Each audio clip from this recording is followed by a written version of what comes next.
할렐루야. 네, 오늘도 이렇게 예배제 가운데, 기도의 가운데 나오신 여러분들을 주님의 이름으로 사랑하고 축복합니다. 네, 비가 많이 내리지 않더니 막 게릴라성 폭우가 내려가지고 심지어 어느 지역은 100년 만에 폭우, 또 200년 만에 폭우가 내려서 좀 이렇게 재산과 또 생명에까지 이렇게 위협을 받은 지역이 있습니다. 그래서 지구가 많이 아픈 것 같아요. 네, 우리가 더욱더 그 지구를 아껴줘야 되고, 또 하나님께서 창조하신 이 창조 세계, 하나님께서는 원하시는 것은 원형의 회복입니다. 네, 이 창조 세계도 그렇고 하나님의 형상을 닮게 지음받은 우리, 또한 우리가 중국에는 가양 곳이 어디예요? 네, 하나님 계신 천국이잖아요. 하나님의 원형을 닮아가는 것이 우리 믿는 사람들, 하나님을 믿는 사람들, 그리스도의 목표라는 겁니다. 그래도 우리가 오늘 이 시간 예배드리고 나왔으니까 하나님 함께 하셨죠? 네, 그래도 평안할 가운데 하나님이 지키시고 함께 하신 줄 믿습니다. 오늘 이제 잠언 12장입니다. 잠언이 32장까지 있죠. 오늘은요, 아름답고 풍족하게 살기 위해서는 어떻게 살아야 되는가에 대해서 말씀하고 있어요. 성경에서는 인생을 복되게 살도록 인도하는 방법에 대해서 가르쳐주고 있습니다. 이를 위해서 하나님께서는 하나님의 자녀들이 사회생활이나 이웃과의 관계 속에서 지혜롭게 살기를 원하세요. 하나님은 다툼, 분열, 깨어짐, 이렇게 당파져 있는 것, 분열하는 것, 이런 것들 싫어하세요. 하나님이 원하시는 것은 일치와 연합, 하나됨. 그렇다면 우리 그리스도인들이 인생을 아름답고 풍성하게 살려면 어떻게 해야 되는가? 먼저 보니까요, 1절에서 8절 말씀에서는 우리가 무엇보다 속이지 말고 정직하게 살아야 된다는 말씀하고 있습니다. 성경은 정직하고 의로운 삶에 대해서 강조합니다. 우리가 상행위에서도 하나님께서 정직하게 보지 않는 것, 부정하게 수입을 얻고 있잖아요. 우리가 일확천금을 노리고 로또를 맞아야겠다 하고 로또 맞으면 어떻게 한다고요? 네, 하나님께 절반을 드리겠다 하면서 하나님 꼭 당첨되게 해주십시오 하면 될까요? 거의 99.9%는 안 될 거예요. 네. 우리가 그 마음에 어떤 마음을 갖고 있는지, 무엇보다도 먼저는요, 하나님께서 땀 흘려 일하고 수고하게 끓는 우리 인간을 그렇게 만들어 오셨어요. 그래서 정직하게 일해서 정직하게 버는 돈, 그 돈을 우리가 펑펑 쓸 수 있을까요? 땀 흘려서 벌었는데? 그렇지 못할 것 같아요. 우리가 수고하고 땀 흘리고 고생해서 번 돈은 그 돈이 귀하고 그만큼 힘들고 어렵게 번 돈이기에 그것을 더 값어치 있게 꼭 필요한 곳에 쓰게 돼 있다는 겁니다. 우리가 이 정직한 자는 어떻게 된다고 말하냐면 3절에서 6절에 보면요, 하나님과 올바른 관계가 이루어진 자들이 이 정직한 자들인데, 정직한 자의 삶은 하나님께서 바르게 이끌어 가시기에 모든 환난에서 구원을 받는다고 말합니다. 8절에서.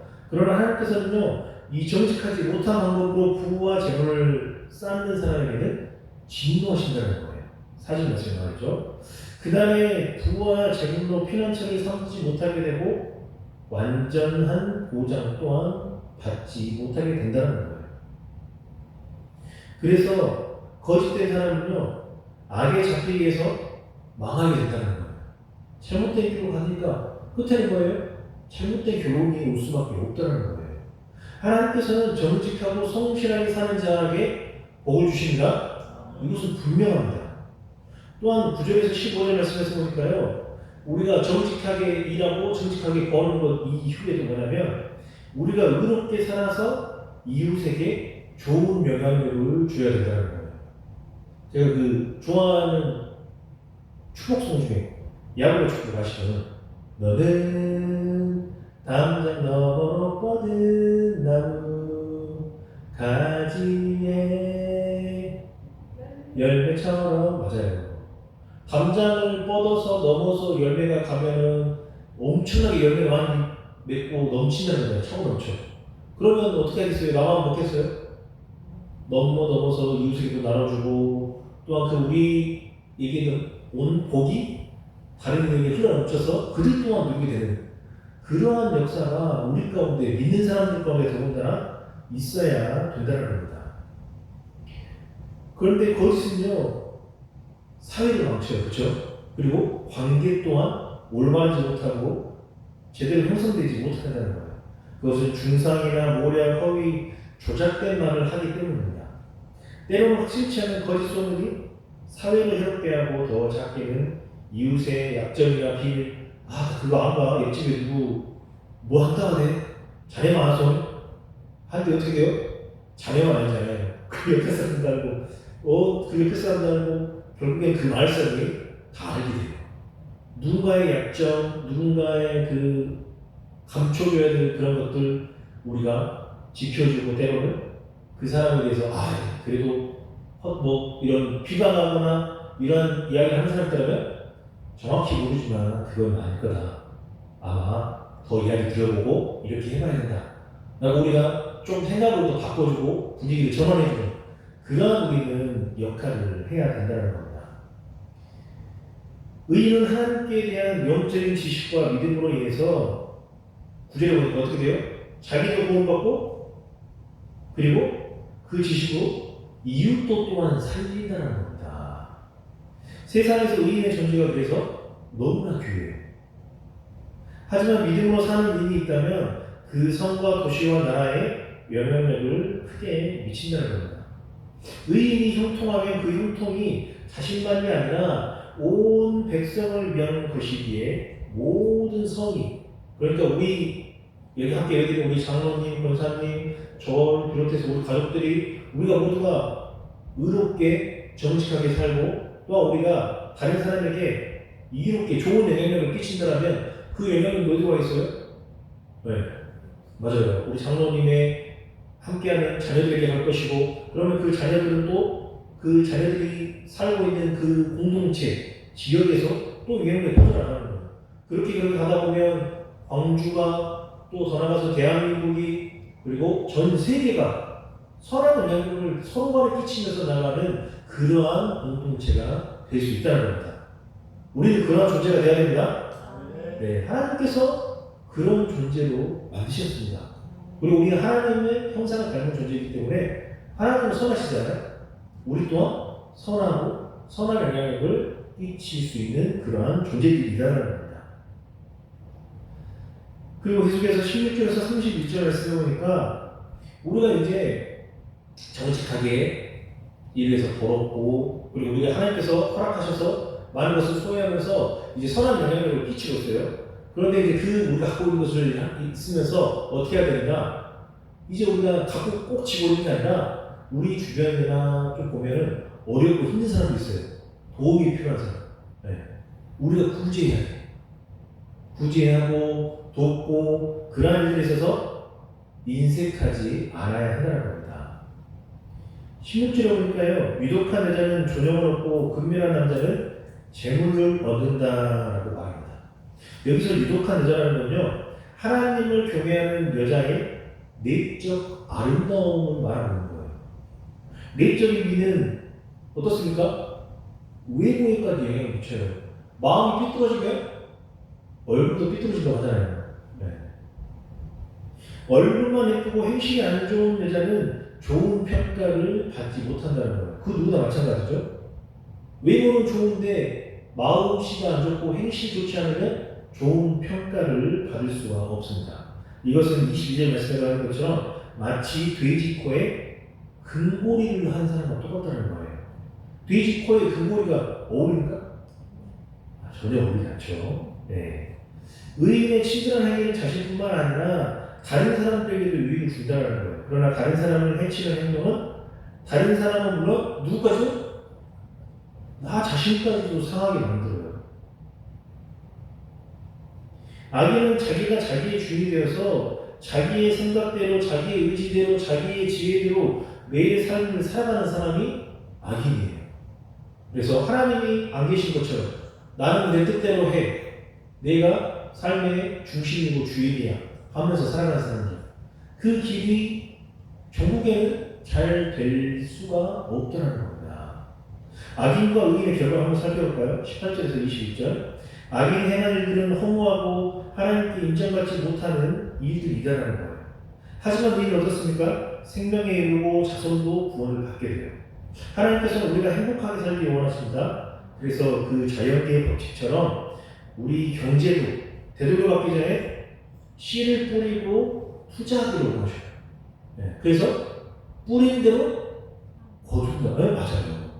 뿌린 대로 거둔 것은 정말 모든 삶의 그리고 자연의 법칙이라는 거예요.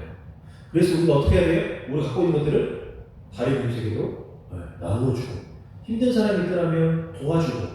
네. 저희 여기 완도에 있는 모 교회는 이 성탄절에 많은 교회들이 예수님의 탄생을 축하하면서 크리스마스 이브 해가지고 축하 행사를 하잖아요. 그래서 교회에서 막 서로 축하하고 아동 발표하고 유치부 장례 발표해서 서로 막 축하하면서 그렇게 하잖아요. 근데 그런 것을 생략하고 어떻게 하냐면 이렇게 하더라고요. 되게 우리 교회에도 할 수 있으면 그렇게 해보면 좋겠더라고요. 근데 축하는 이브에 안 하고 성탄절 주일 그날 25일 날 축하를 하고 축하 행사 이런 것들을 대신 전날에 뭘 하느냐, 가정마다 전도지산자 있잖아요. 전도지산자 또는 좀 전하고 싶다 마음을 예수님의 탄생을 같이 축하하고 싶다 그런 가정이 있다면 생각하는 가정을 생각하면서 케이크를 하나씩 그려요. 그리고 그 케이크를 성탄절 이브 때 크리스마스 전날 가서 그 가정에 전달하는 거예요. 되게 의미가 있더라고요. 네, 좋죠. 네, 그거 우리 해볼까요? 네. 그러면서 이 교회 안에서만 우리가 함께 믿는 사람들끼리만 하는 축하가 아니라 아직 믿지 않고 또는 케이크 먹고 싶어도 못 사는 경우가 있잖아요. 네. 단 거 좋아하는데 못 먹는 경우. 그런 분들에게까지 예수님을 통해서 이 날은 이렇게 좋은 날이다. 기쁜 날이다. 예수님의 탄생은 우리 모두에게 축복받고 기쁜 날이다라는 것을 알게 해준다면 얼마나 좋을까요? 그쵸? 네. 우리가 그러한 존재들이 되어야 된다는 겁니다. 이제 말씀을 마칩니다. 사랑하는 우리 성도 여러분, 우리 인생의 가치는 결국 뭘로 알 수 있느냐? 끝은 열매로 알 수 있다는 겁니다. 어떠한 열매를 맺는가? 여러분들은 여러분의 삶의 텃밭에 무엇을 뿌리고 있습니까? 의롭고 진실한 삶을 살아가면서 가치 있고 보람 있는 삶을 살면서 생명나무의 과실을 맺을 준비를 하고 계십니까? 아니시죠? 아니면 이와 상관없는 불의하고 거짓되고 무가치한 것들을 심으면서 나의 여러 가지 나를 위한 것들을 위한 그런 열매를 맺으려고 하고 있으십니까? 우리가 기억했으면 좋겠습니다. 하나님은 반드시 무엇을 거둘 때 심은 대로 거두게 하신다는 것. 우리가 그것을 기억하면서 우리의 삶 가운데 함께 하시는 우리에게 알게 모르게 허락하신 많은 것들이 있습니다. 작은 것에서 큰 것까지 그 모든 것들 우리가 받은 은혜 그리고 우리가 먼저 믿은 복음 그런 것들을 전할 수 있는 사람들에게 전하고 힘들어하는 사람들에게는 위로를 그리고 사랑이 필요한 사람들에게는 사랑을 전하는 저와 여러분의 삶이 되시기를 주님의 이름으로 간절히 축원합니다. 우리 이 시간 찬양지 80번 좀 전에 불렀던 80번 우리 함께 찬양하고 함께 뜨겁게 기도했으면 좋겠습니다.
다시 회복되고 이 삼서 지역이 살아나고 우리 삼서교회가 다시 한번 주님께서 허락하시는 그 영적 부흥을 허락해 하여 주시옵소서.